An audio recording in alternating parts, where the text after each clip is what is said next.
Welcome to the show, everyone. Thank you for tuning in today on this beautiful Thursday. What a day out there today. This is fantastic weather. I mean, we got a little bit of rain yesterday, and that was a pleasant surprise in the morning, some rain, but then it got hot and humid in the afternoon.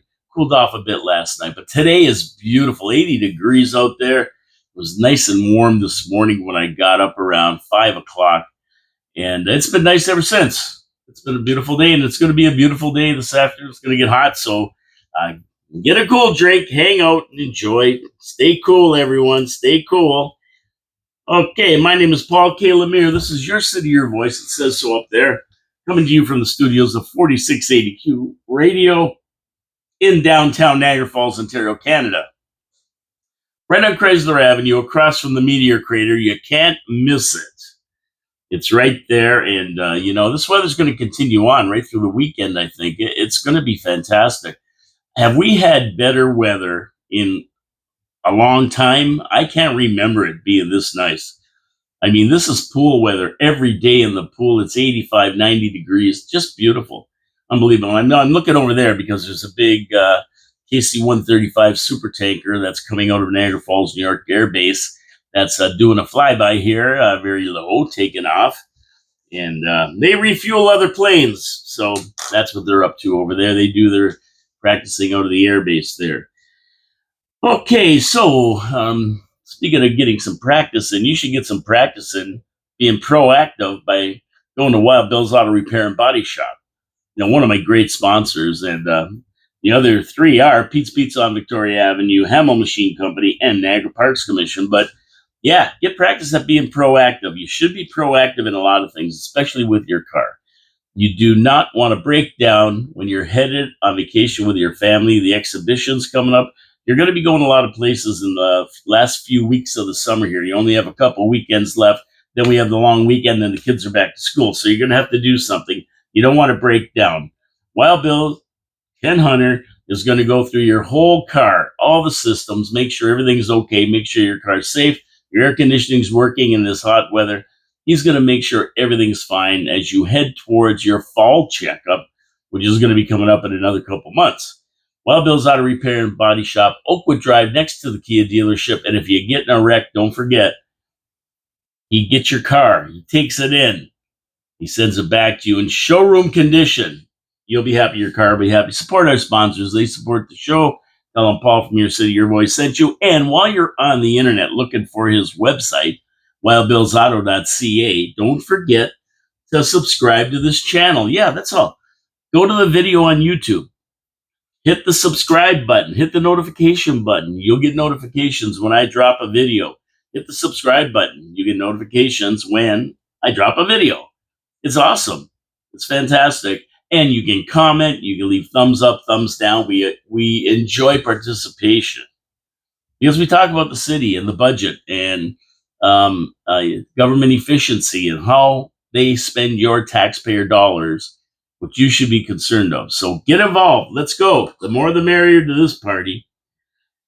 Okay, speaking of the city council, let's just go through my Doge report for today. That's right. I have Doge people out in the streets, and they report to me things that are going on with the city. Now, the one thing they reported on was city trucks being parked with 6 city employees at a regional pumping station across from the old Tomco building on Palmer Avenue, sitting there for 50 minutes in the middle of the afternoon. Now, I understand that they sometimes do have coffee breaks. They have coffee breaks. They get their breaks in the afternoon. But 50 minutes, that's 50 minutes, sounds a little bit high to me.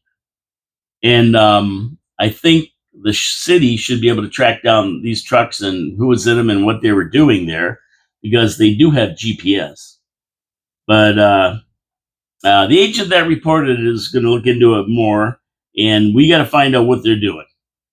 I mean, we pay them good money, the taxpayers. They're on the taxpayers' dime, and the taxpayers deserve to know that they're out there working, not sitting under a shady tree because it's hot and taking an hour off before they go back to the yard and sign out for the day. So this is a great report. Thank you very much for sending it in. I never asked the person if I could use their name, so I won't. But I'm sure they wouldn't mind, but I'm not going to. We'll talk more about it anyway, and I'll let you know who reported that. Now, the other thing I saw personally was street sweepers. At about 5 in the morning on Wednesday morning when it was raining, a street sweeper was going around my neighborhood. I mean, and it really wasn't doing anything because it was raining out. Can't pick up all the dust and dirt when it's raining. Now, I understand that when they're sweeping, they spray a slight mist of water on the dirt because they want to keep the dust down for residents. They don't want it to be all dusty. But I mean, when it's raining and really, really wet, they really don't do a lot except kind of smear stuff around. And I ran a sweeper before, so I kind of know a little bit about it. And it's better when it's dry picking up. So why he was driving around in the rain, I don't know what the sweeper, I couldn't see. It was dark out at 5 in the morning. I just saw these lights flashing and the sweeper going by. I don't know which one it was because they've named all these sweepers in the city. Sweeper Van Kenobi, Obi-Wan Van Sweeper or something. I don't know. They would name them these crazy names. But that was another one that seemed weird to me. These guys running around sweeping streets when it's pouring rain out. So I want to thank my Doge agents out there on the street for looking for government waste and reporting it. And the reports are much appreciated by me and anybody else in the city who wants to make sure that the city and their employees are spending their tax dollars wisely. That's what it's all about. Government efficiency. That's what Doge is all about. So any other reports, let me know. You see something that looks weird to you or shouldn't be happening, let me know. Let me know. We'll report it and see what happens. I mean, there should be a directive issued to all city employees that there's people out on the streets who are watching them. And I mean, the city itself should have a way to report people because they're paid to work. And, I don't expect them to break their ass every day. I mean, that's not what it's all about. It's just about getting out there and putting in an honest day's work. Everybody has to do that. They should have to do it as well, especially when they're being paid by you and me. Okay, keep on going in the city, Paul. Okay, I will. We know it would happen. Burn bans have come to Niagara Falls, following suit with other municipalities in the region. The best question on Facebook was, does the city have to stop the fireworks show over the falls due to the risk of fire? I mean, hey, the embers could float and light up the parkway. Well, the fire department says no, because the fireworks are lit off over water. Okay. So one question was from a Facebook poster, and I loved it. So I can light fireworks off over my pool or have a fire by my pool because there's water there. I don't know if they're going to get away with that one, but I think that the Niagara Parks and the city should encourage them to not have fireworks. They should be setting the example. Our government should always be setting the example for people, right? Do as I say, not as I do, doesn't fly with government. When they're talking about raising taxes and that kind of thing, their first impulse should not be to okay raising taxes. Their first impulse should be, instead of raising taxes, how can we be more efficient? How can we save money? That never happens. They'll tell you every reason why taxes have to be raised. Inflation, the cost of rice in China, Baba B. They gave every gaslighting excuse in the world, but not once does one of them, just one of them, the squirrel, the penguin, anybody, stand up. Well, the penguin's pretty good. He's the best of all of them. Not the best, but the best of all of them. And say, you know what we have to do rather than raising your taxes 6% this year? We have to go back and find 6% savings. Nobody ever says that. Nobody ever said, not a person. Not a person says that. Even the city councilors are reluctant to save money. I think one person, Councilor Lori Lococo, thought of ways to save money. Councilor Peter Angelo wanted to spend more money on Fragmites. Uh, Councilor Only Eight gave some weird thing about saving $50,000 off the firefighters' $30 million tab. And you had Mona Patel saying, send it back to council and let them find it. Not my job. I have no ideas. Let's let council find it. And I think Chris Dabrowski wanted to raise revenue from selling pieces of the old Memorial Arena for $100 for a piece of it with a card that authenticates it was from the arena. I mean, this is it. Other than that, and for the capital budget, forget about it. The capital budget, they didn't even question. I think there was like 192 pages of entries of expenses. They never even questioned one of them. Nobody except Lori Lococo did, of course. Councilor Lococo always does. She has something to look at and say. She goes through her stuff. The other ones didn't say nothing about the capital budget, just approved it. And Lori didn't want to approve it, I don't think, because of a couple of entries she didn't like. And yeah. So anyway, what was I talking about? See, now I get all upset and I get into this stuff and I get all upset. I was talking about the burn. So there you go. And fireworks ban, fire ban, everything's banned. But you know what? The funny thing is, my neighbor burns and there's smoke coming out of there like a locomotive, and the fire station is like 200 feet away. They never see this smoke coming over there, never smell any smoke, never are over there. So I don't get that.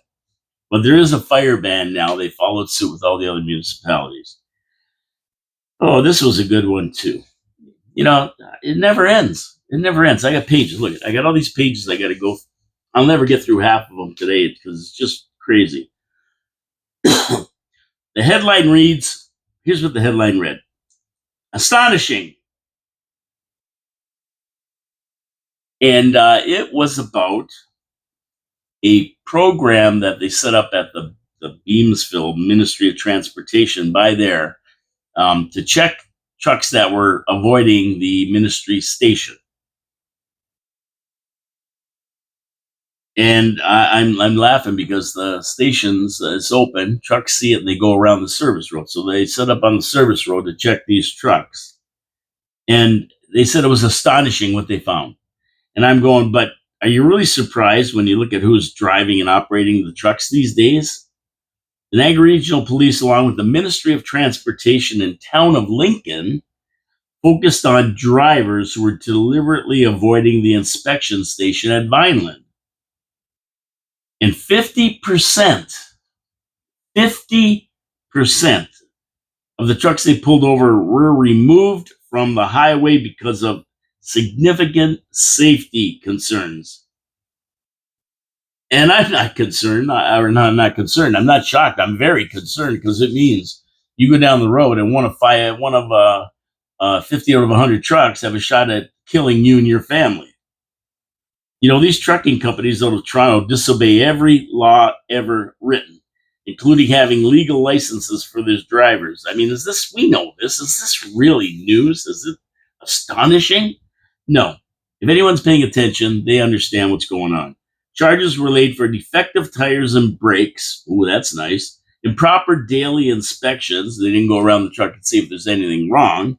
Expired annual inspections. They never got the annual inspections to make sure the truck was safe. Anything could be wrong with it. Expired permits to even run the trucks. Insecure loads, driving with a major defect, improperly registered weight. You know, all things that could really, really harm you if you're on the highway and something happens. I mean, especially when they're rolling at 120 kilometers an hour, these trucks. 50%. 1 out of every 2 trucks on the highway are potential killers. Go figure. I don't know why they're astonished. We see who's driving these trucks. We know what's going on. So I don't understand why anybody's astonished. I would say the owners should be put in jail, really. Without question, I would say that there should be more inspections, not only on the highways, but in the yards of the trucking companies. I would say a designated highway for trucks should be built. Get these junks off our highways. I would say that the fraud regarding licensing should also be looked into because you know darn well these guys, I don't know where they got their licenses from, but I don't think they're certified.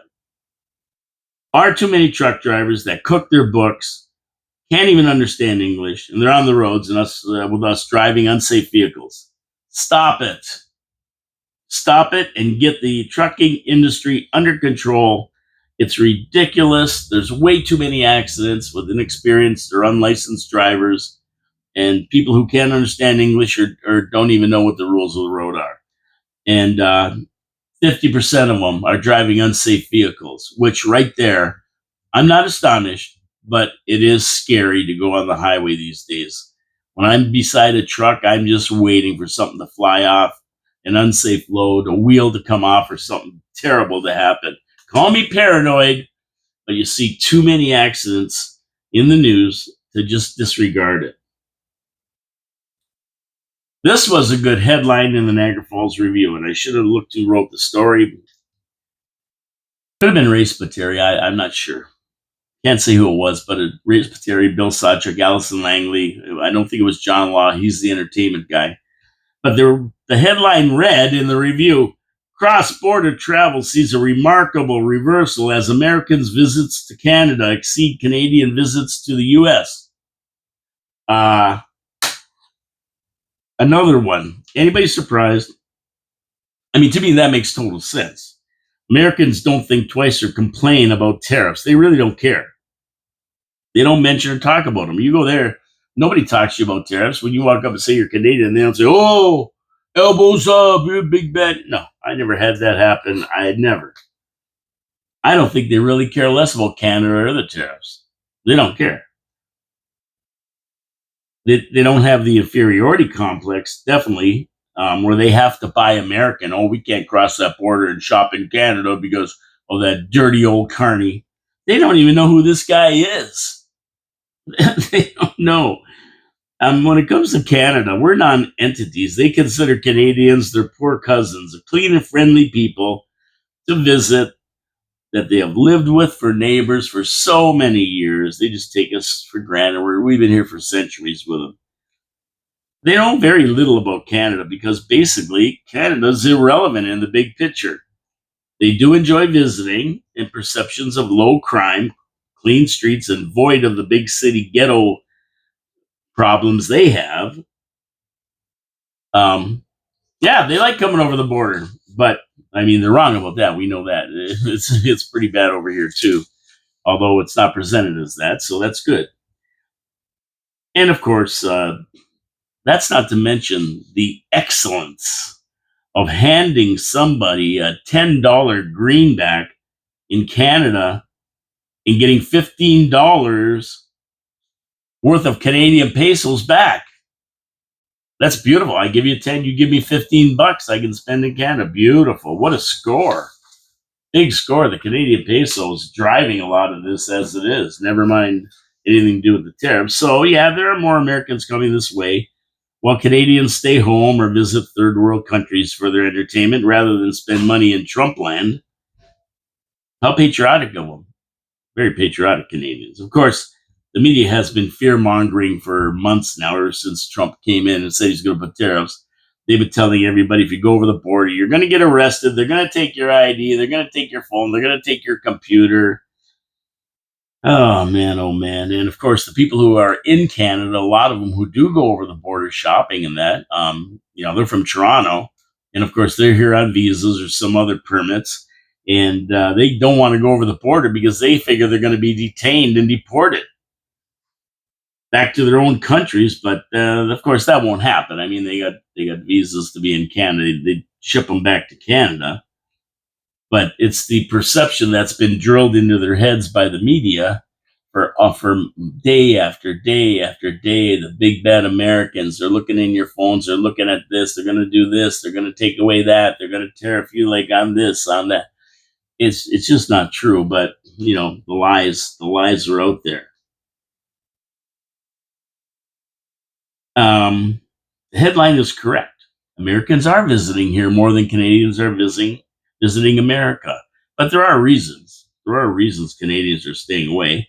And it has to do with the exchange. It costs a lot more to shop over there. And it has to do with the media giving them these false impressions. They're going to be arrested at the border, detained, hauled into the Hoosgow. Everything going to be seized. Their phone's going to be seized. They're going to look for stuff on their phone and deport them, send them back to Canada.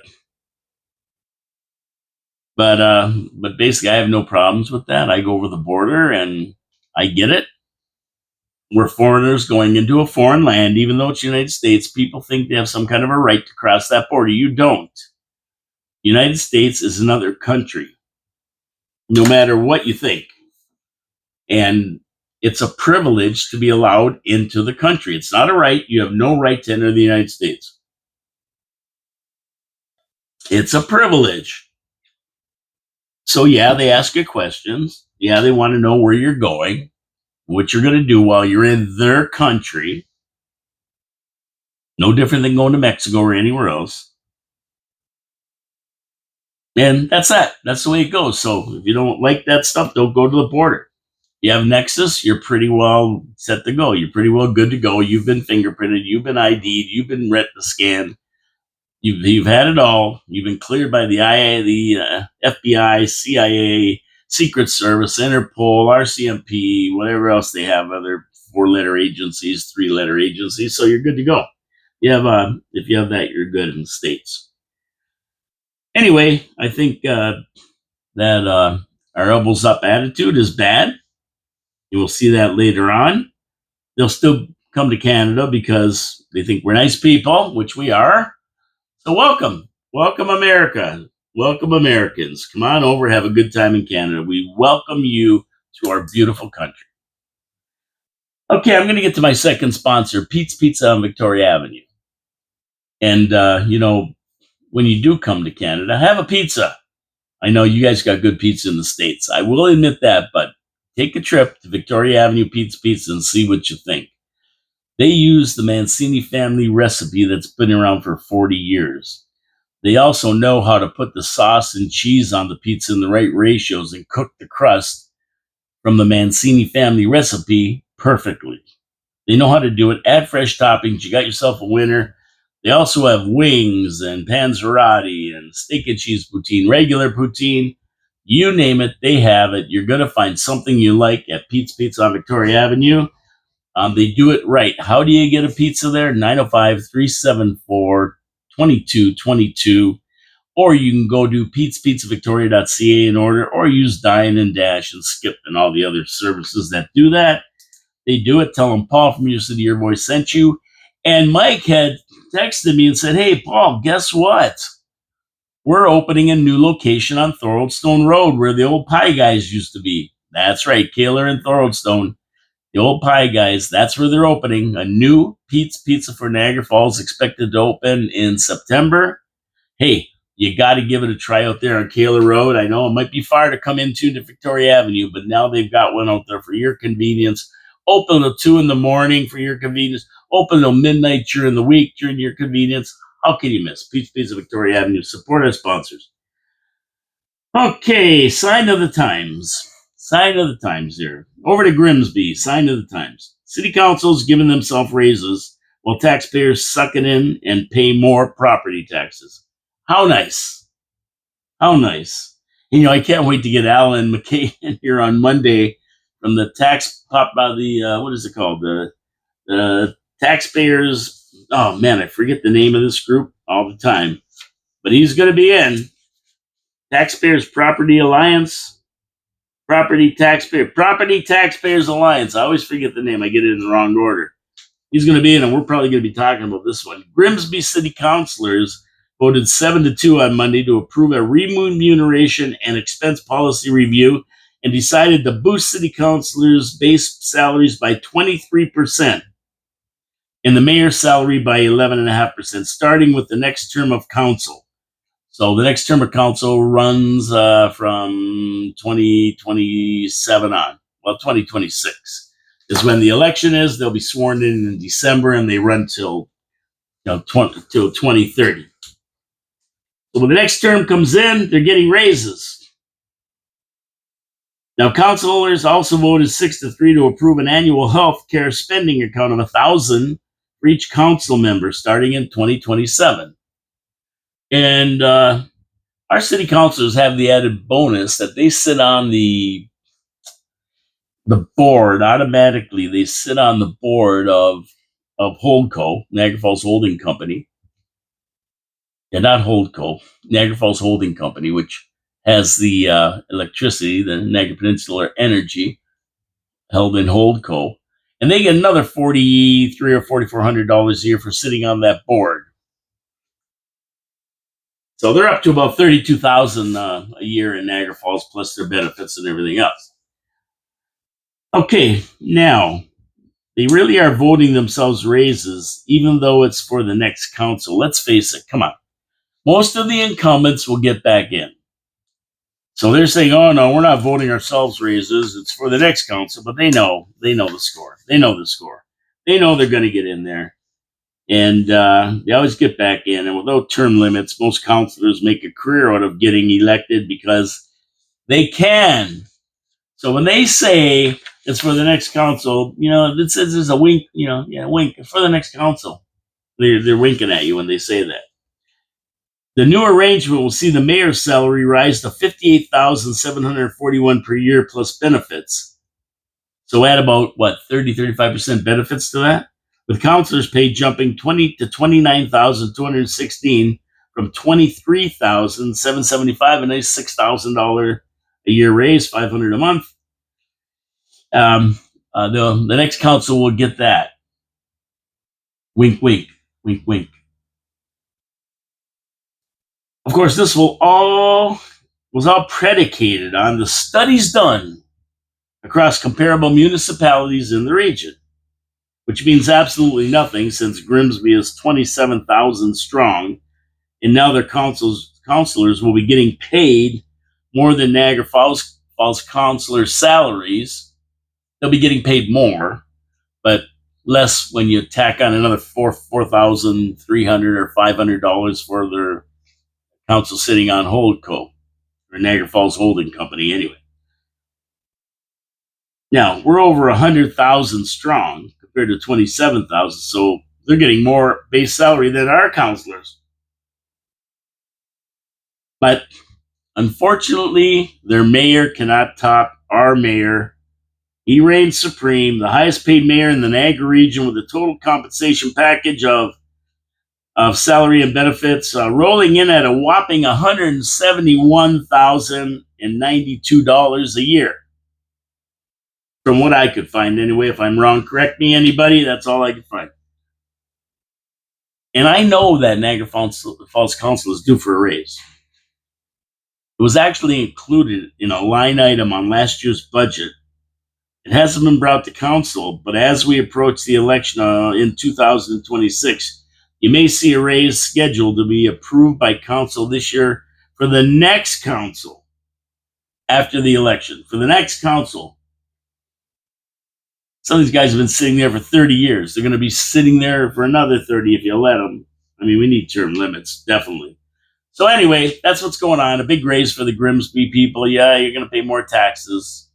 More taxes due. And when Alan McKay comes in from the Property Taxpayers Alliance, hope I got that right this time.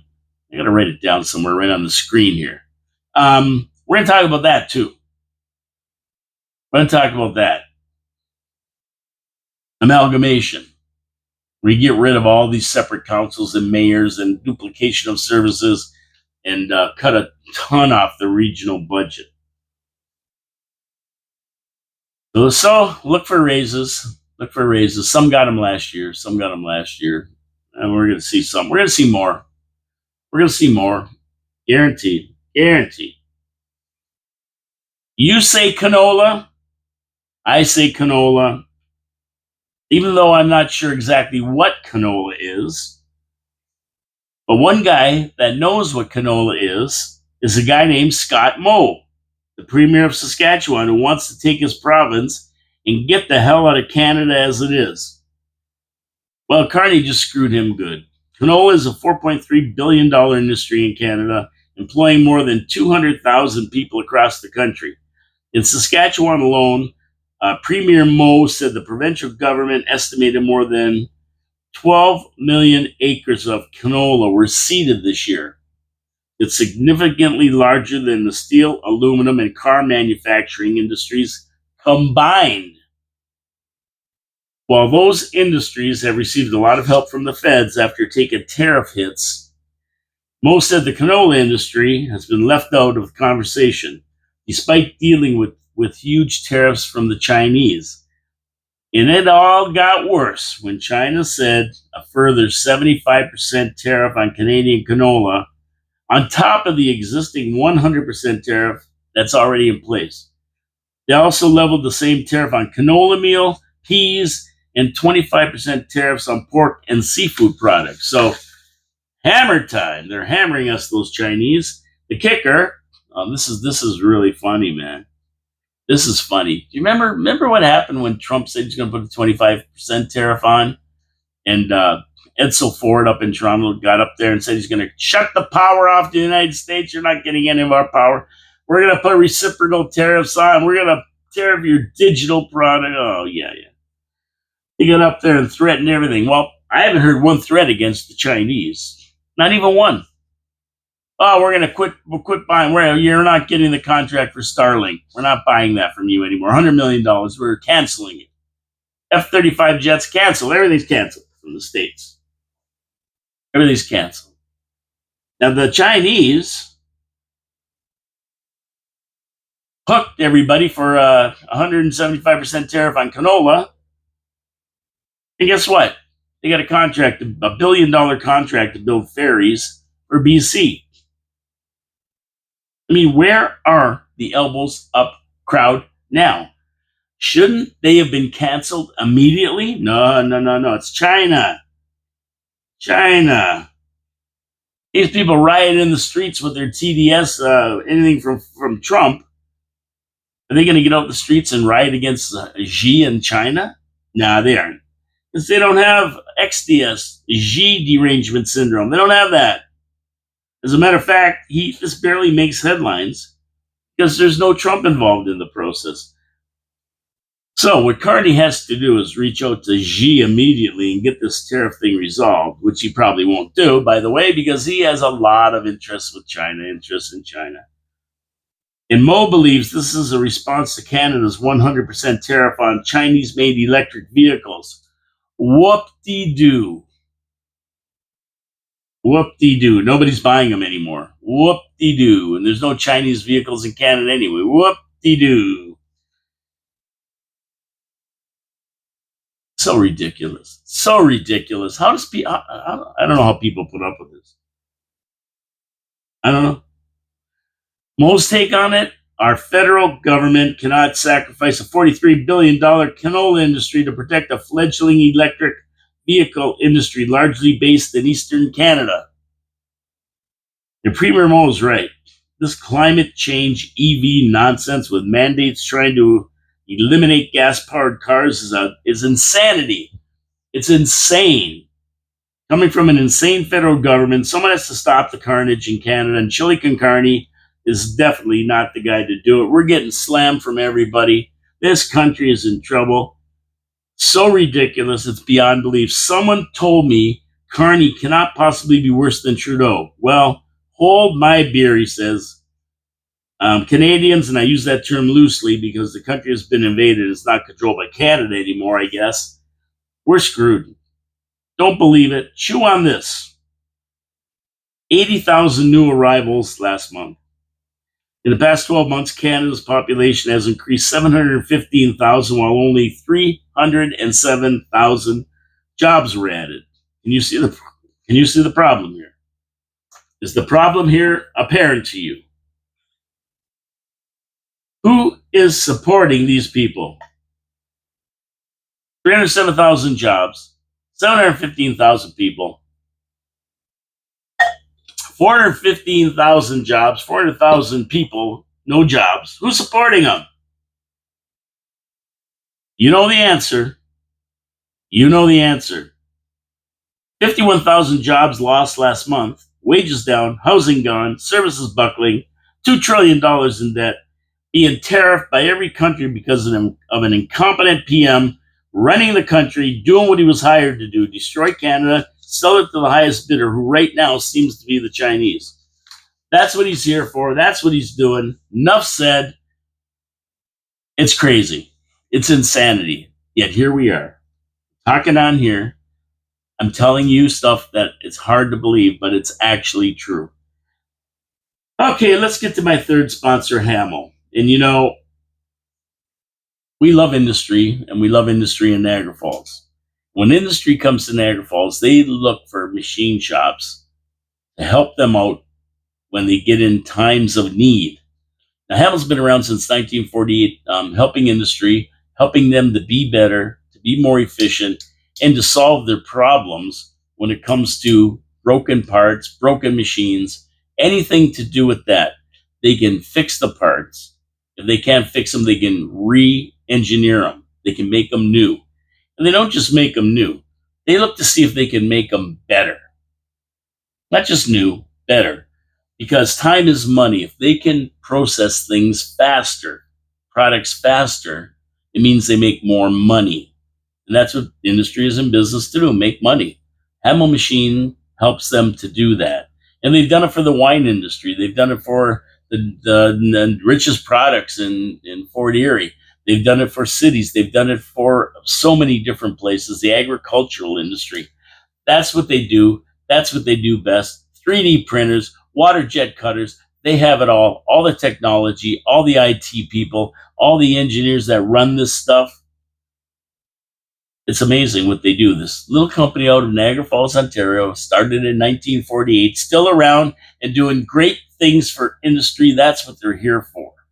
And they haven't forgot about us. If we need something done at home, you spin a key on your snowblower or something, take it to them. They'll fix it. They'll rechannel it. They'll fix it. They'll weld it. Whatever needs to be done, they'll fix it for you. And it's probably going to be faster and cheaper than getting a new part. Hamel Machine Company, since 1948, working with us in Niagara Falls. Please support our sponsor. They support the city. HamelMachine.ca. That's where you go to look at all the wonderful work they do. Good for them. Tell them Paul from Your City, Your Voice sent you if you need their services. Okay. You don't believe Canadians are screwed. Okay. Maybe I'm wrong.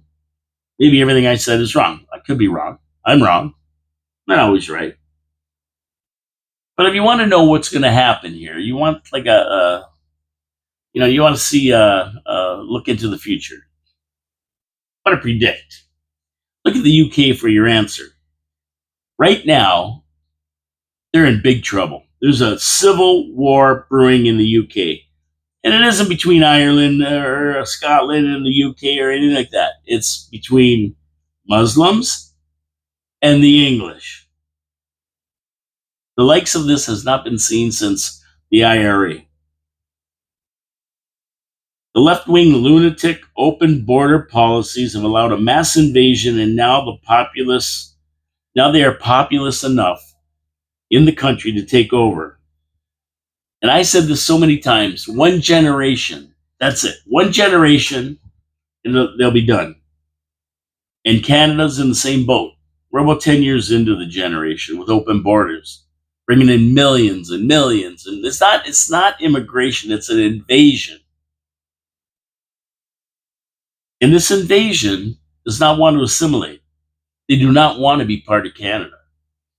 They want to have their own rules, their own laws. You see them on the streets, these Palestinians, that burning Canadian flags. Well, they're doing even worse in Europe. And right now, Britain is preparing for a civil war. They're not just talking about it anymore. They're preparing.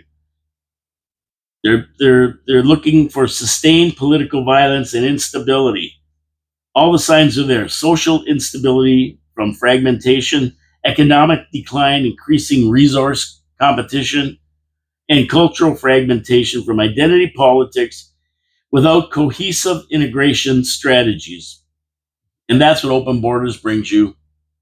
And that's what letting people do whatever they want without assimilating to the country.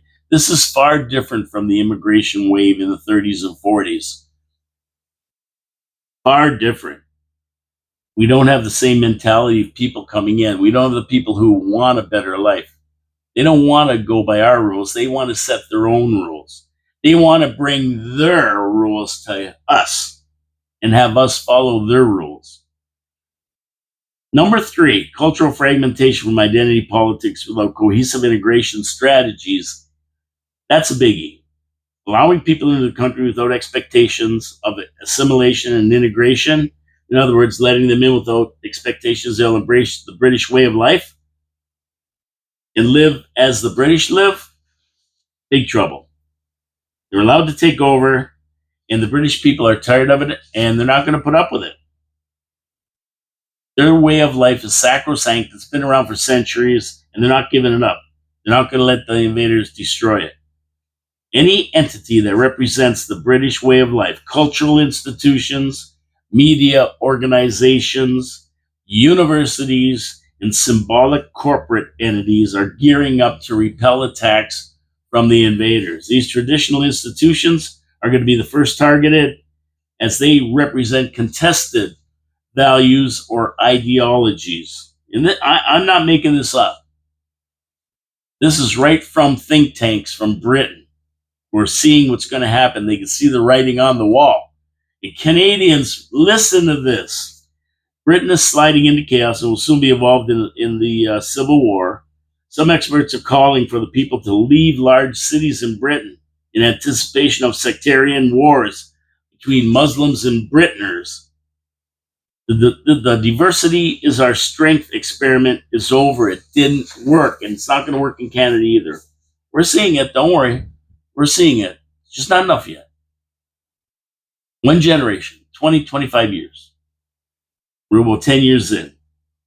And this isn't just happening in Britain. France and the US are facing the same problems, although Trump in the US is moving to straighten it out before it gets to be a big problem. He's sending illegals and criminals, they're sent home. He's incarcerating them until they can be sent home.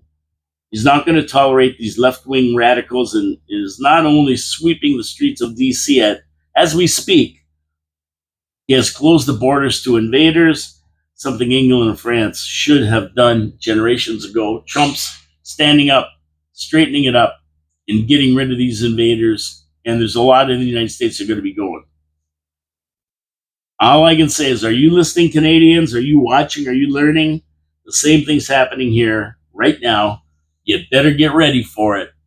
You better get ready for it because it doesn't look like our government is going to stop it. 1,715,000 people, a million next year they want to bring in. They want to bring in lots, more and more and more. And eventually, they'll be too populous to ignore, and there's nothing we'll be able to do about it because we're a gun-free country. We can't defend ourselves.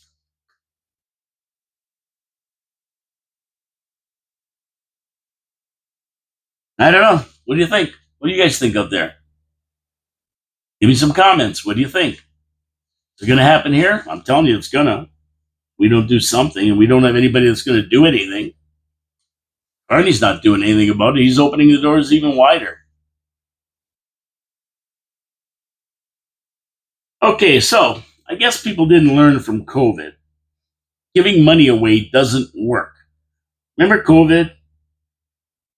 We gave away, I don't know how many billions of dollars, 2,000 a person. Then they went through the records after it was over and they said, oh, geez, half of that money shouldn't have been giving to people. They were collecting it illegally. They weren't supposed to be getting it. We want it back. But everybody said, screw that. We're not giving anything back. Nobody gave a dime back. And I don't know how many billions it cost, but it cost a fortune. But they didn't learn. They didn't learn. Probably 60%, 70% of the people who collected weren't even eligible.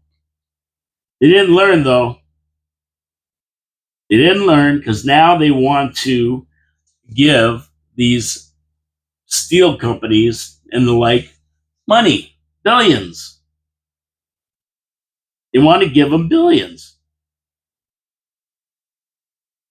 Who picks up the tab for all these giveaways? What do you think? Let's see. See, I think it's me and you. Yeah, I think we pick up the tab. Steel and aluminum companies are going to be getting it. I mean, the workers themselves probably will never see a dime.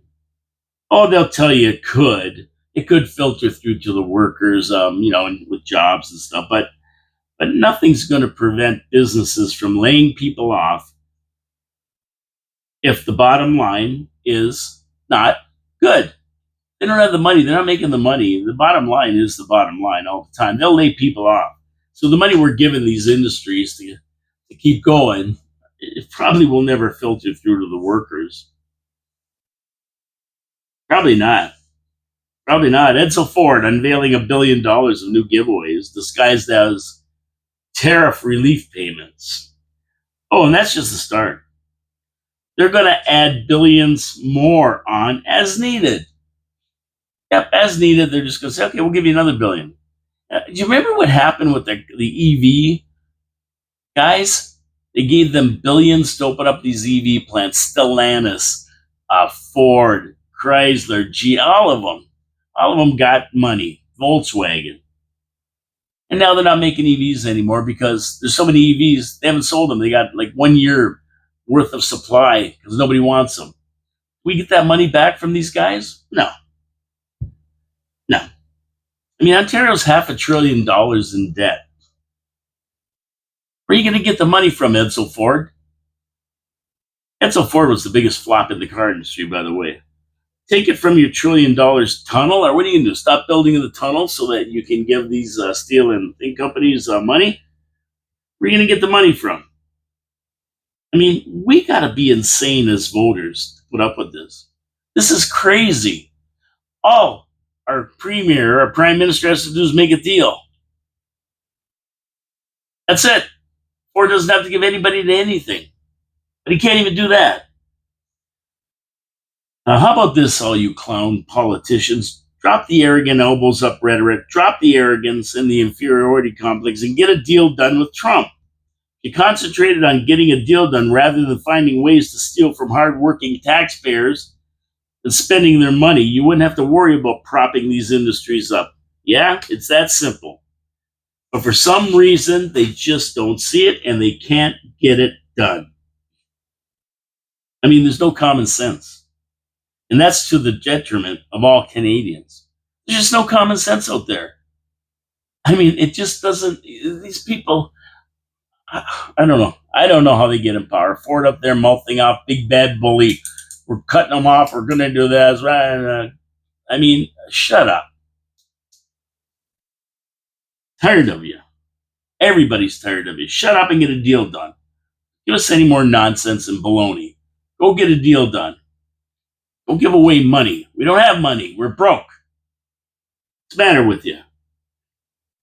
Okay, over to my fourth sponsor. See how I can change? I can go right from that right to my fourth sponsor. Because you know why I can do that? Because my fourth sponsor, like all my other sponsors, make me happy. The Niagara Parks Commission.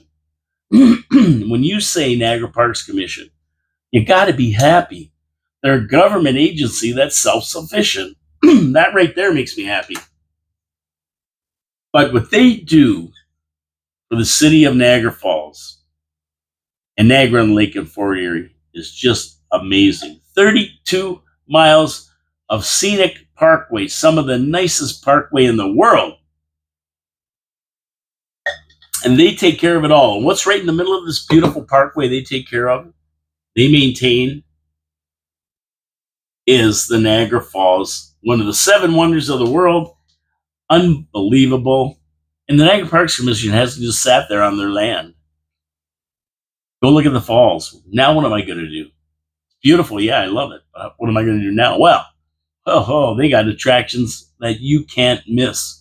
And then they're not just the carnival rides or something like that. They're attractions you really got to see. Like the refurbishing of the Rankin Power Station. Taking tours through it. Going down through the waste tunnels that take you right to the Niagara River at the base of the falls. The scenic tunnels at the Table Rock House that take you right to the base of the falls. You're looking straight up at it. The Great Gorge Trip takes you down to look at grade 6 rapids, some of the most dangerous rapids in the world. Aero car, Spanish aero car taking you over the whirlpool.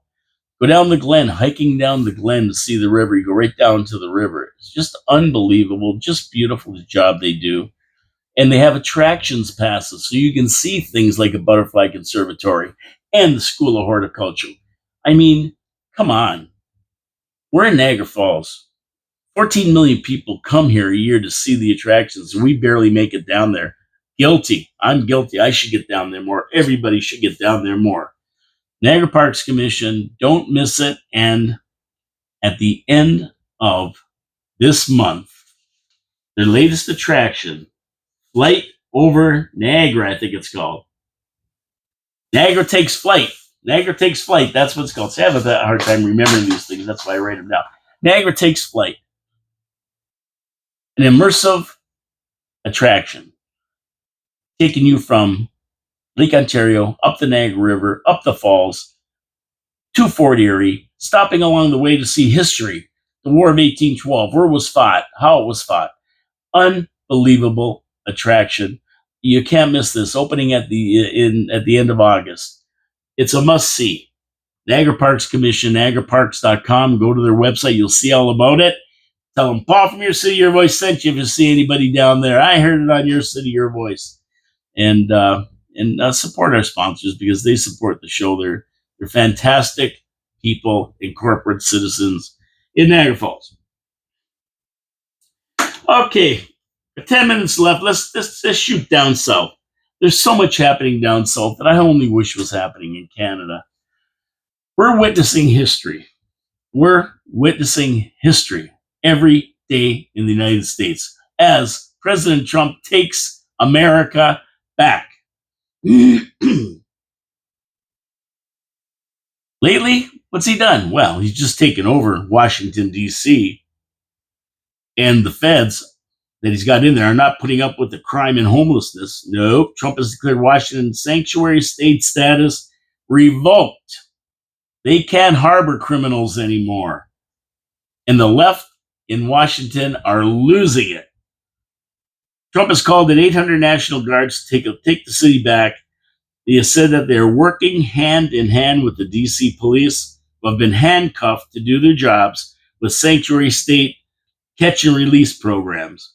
Find criminals, arrest them, and if they are illegals, get them the hell out of there. Turn them over to ICE for removal to Alligator Alcatraz. Deport them wherever they came from. This is great news and something that needs to be done right here in Canada. We need this. We got to take these cities back from the criminals, the gangs that run them. We need to do that now. I mean, the only people they do seem to arrest and hassle are peaceful truckers. Gangs and criminals, forget about it. They just let them run wild, take over the cities. They don't give a rat's ass about them. Where's my rat's ass shirt? I got my Agita shirt on because they give me Agita. First day of the Trump takeover of D.C. saw arrests by the dozens, with the National Guard deployed to patrol the streets of D.C. Mayor Muriel Bowser is pissed. But legally, there's not a thing she can do about it. It's all legal, and now she has relented and pledged to work alongside the federal officials and insisted that the police chief remain in place and in charge of the department and its officers. Yeah. And Trump's fine with that. If they work, he says most of them are good officers. Let's get them out there. Some are bad, he said, but most of them are really good. And we'll see about that one, since they're the ones that let the city get out of control in the first place. But that's a big shift in her tone from the day before, where she insisted Trump had no legal stand to do this. And she found out he does have a right to do it, and can also take over the DC police for up to 30 days if he wants to. Extending federal control past that time would require congressional approval, something that may be tough, as Democrats love sanctuary cities and criminals. They fight for them, as a matter of fact. Unbelievable, but they do. Remember, they went down to El Salvador to try to release the gang member who murdered a few people and was a member of MS-13 from El Salvador. They went down to bring him back. They thought he was sent there illegally by Trump.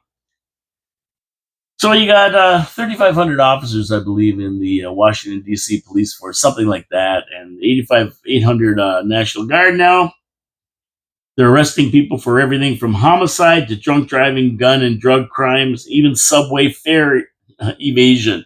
Yeah, they're not letting the littlest thing go anymore. There's no more of this catch and release. No more if you steal under $1,000, you don't get charged. You're getting charged with everything. Break the law, you get hauled away. That's the bottom line. You're thrown in the can, and the zero mandate they have for bail, the zero bail mandate, is gone.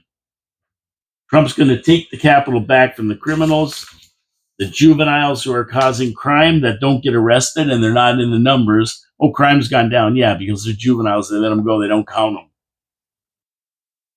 So they skew the crime stats. They're going to be charged. Attorney General Jeanine Pirro is running the show in Washington, D.C. now, and there's no excuses for her. You commit a crime, you'll be dealt with severely. I mean, if we had this attitude in Canada, it would be a lot safer and a lot nicer place to live. But they don't want to. They don't want to. We see guys get caught. They're just out the next day on bail. They have a string of charges from here to Toronto. They're out the next day on, well, sometimes like $25 bail. Or the courts tell them, you be a good boy now, okay? Yeah, yes, sir. I will be a very good boy. Very good boy. And that's it. They let them out. They let them out. Now, there's another angle on this DC thing. And federal indictments, as you know, of all the players in the Russian hoax, and we're seeing history with this. This is a total coup d'etat against Trump in 2016, led by Shifty Schiff, Hillary Clinton, Comey Brennan, all of them. They're all going, especially Shifty Schiff. He could be the first one to be arrested, indicted and arrested, cuffed. And Obama's not far behind him. He was the mastermind of all this. And this is all, there's all proof. There's no question about it. This really happened. They're going. They're going. Just hang tight. Now, when this happens, the left-wing radicals will call all their groups together, BLM, Antifa, and all the other ones funded by Soros and the left. And they're going to be paid to riot, just like they did all across the United States after George Floyd. It's going to be the same type of thing. I'm going to have to call Rittenhouse in to give them the Rittenhouse hat trick. Trump's locking down D.C. in anticipation of these mass left-wing riots. He knows the score. So that's why he's called it 800 National Guard. That's why he has the military on standby if they need them. The militant left-wing radicals will not have a chance to turn D.C. into a war zone like they did with Kenosha, like they did with Seattle, Portland, the Summer of Love, which turned into a lockdown in Portland. They took over the downtown and the city hall. No, that's not going to happen with Trump. Trump's ready. So is the military. And while Trump is at it, his administration is going to cut illegal immigrants from over 15 federally funded programs. So these programs that are aiding these illegals, they're cut. They're not getting the money anymore. And all I can say is I wish Canada would adopt these same rules, because that's what we need in Canada. We need somebody like Trump to take over.